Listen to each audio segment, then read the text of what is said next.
নমস্কার, আশা করি সকলে ভালো আছেন। সুনন্দিতার রান্নাঘরে সকলকে স্বাগত। শীতকালে প্রচুর সবজি যেমন পাওয়া যায়, তেমন অনেক রকম শাকও পাওয়া যায়। তার মধ্যে উল্লেখযোগ্য হলো মেথি শাক। মেথি শাক স্বাদে একটু তেতো, কিন্তু ঠিকভাবে রান্না করলে মেথি শাক কিন্তু আর তেতো লাগে না। সেই মেথি শাক দিয়ে মেথি পরোটার রেসিপি আজকে আপনাদের সঙ্গে শেয়ার করব, যেটা খেতে হবে অত্যন্ত সুস্বাদু আর তেতো তো একেবারেই লাগবে না। ব্রেকফাস্টে বা টিফিনে এই পরোটা দিলে কিন্তু সকলেই খুব খুশি হবে। মেথি পরোটা রেসিপিটা প্রথম থেকে শেষ পর্যন্ত দেখার অনুরোধ জানিয়ে শুরু করছি। পরোটা বানাবার জন্য কিছুটা মেথি শাক নিয়েছি, যেখান থেকে মেথি পাতাগুলো আর অল্প নরম ডগা নিয়েছি। এটাকে ভালো করে ধুয়ে কুচি করে রেখেছি। এবার একটা পাত্র নিয়েছি, তার মধ্যে 2 কাপ আটা নিয়েছি। এখানে আমি পরোটাটা আটা দিয়ে করব। আপনারা শুধু আটা দিয়ে বা আটা ময়দা মিশিয়ে বা ময়দা দিয়েও করতে পারেন। এবার আটার মধ্যে কিছু মশলা দিয়ে দেব। প্রথমে দিয়েছি 1/4 টিস্পুন হলুদ গুঁড়ো, 1/4 টিস্পুন লবণ, 1/4 টিস্পুন ঝাল লঙ্কার গুঁড়ো আর 1/4 টিস্পুন জোয়ান হাতে একটু ক্রাশ করে আটার মধ্যে দিয়ে দিলাম। জোয়ানটা দিলে হজমে একটু সুবিধা হয়। এরপর দিলাম 1 টিস্পুন আদা বাটা আর 1 টিস্পুন রসুন বাটা আর স্বাদ অনুযায়ী কিছুটা চিনি দিয়ে দিলাম। এরপর 1 টেবিল চামচ সাদা তেল দিয়ে দিলাম। এবার এই সমস্ত কিছু খুব ভালো করে আমি মিশিয়ে নিয়েছি।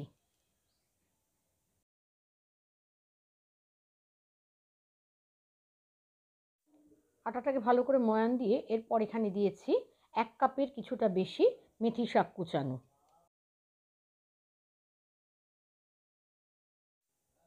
এবার এই মেথি শাকটাকে আটার সাথে খুব ভালোভাবে মেখে নিচ্ছি।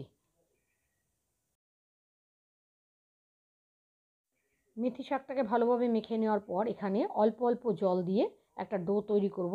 ডোটা কিন্তু খুব নরম হবে না, একটু শক্ত হবে। মেথি শাক থেকে জল বেরোবে, সেজন্য আটার ডোটা একটু শক্ত করে মাখতে হবে।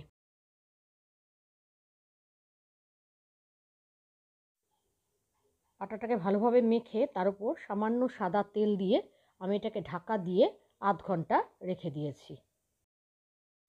পরোটাটা খাওয়ার জন্য আমি একটা রায়তা বানাবো। তার জন্য আমি একটা বাটির মধ্যে বেশ খানিকটা টক দই নিয়েছি, সেটাকে অল্প জল দিয়ে একটু ফেটিয়ে নিয়েছি।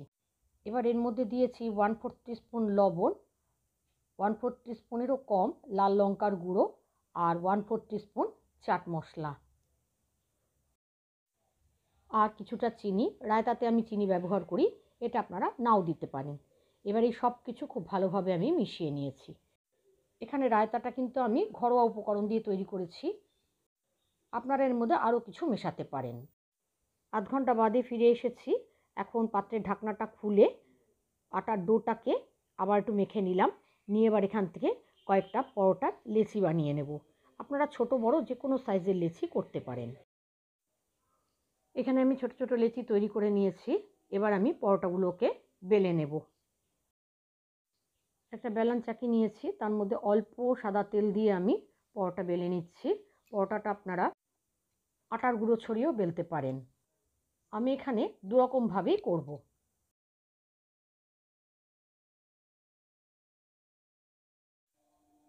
আমার একটা পরোটা বেলা হয়ে গেছে। পরোটা যেহেতু 3 কোণা শেপেও করা যায়, সেজন্য আমি 3 কোণা শেপের আর একটা পরোটা বেলে নিচ্ছি। এইভাবে 3 কোণা শেপের একটা পরোটাও আমি বেলে নিলাম। এবারে আমি একটা পরোটা আটা ছড়িয়ে বেলে নিচ্ছি।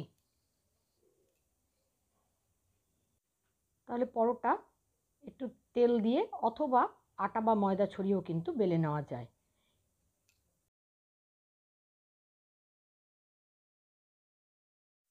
সমস্ত পরোটাগুলো আমার বেলে নেওয়া হয়ে গেছে। এবারে আমি এগুলোকে ভেজে নেব। গ্যাসে একটা ননস্টিক প্যান বসিয়েছি, তার মধ্যে আমি একটা করে পরোটা সেঁকে নেব। প্রথমে সমস্ত পরোটাগুলোকে আমি একে একে সেঁকে নেব, তারপরে আমি এগুলোকে ভাজবো। পরোটাগুলো দু পিঠ খুব ভালো করে উল্টে পাল্টে আমি সেঁকে নিয়েছি। একটা পরোটা আমার সেঁকা হয়ে গেছে। প্রথম পরোটাটা তুলে নেওয়ার পর আমি এখানে আরেকটা পরোটা দিয়ে দিয়েছি। এই পরোটাটারও দুদিক ভালো করে সেঁকে তুলে নিলাম। এভাবে সমস্ত পরোটাগুলোকে আমি সেঁকে নেব।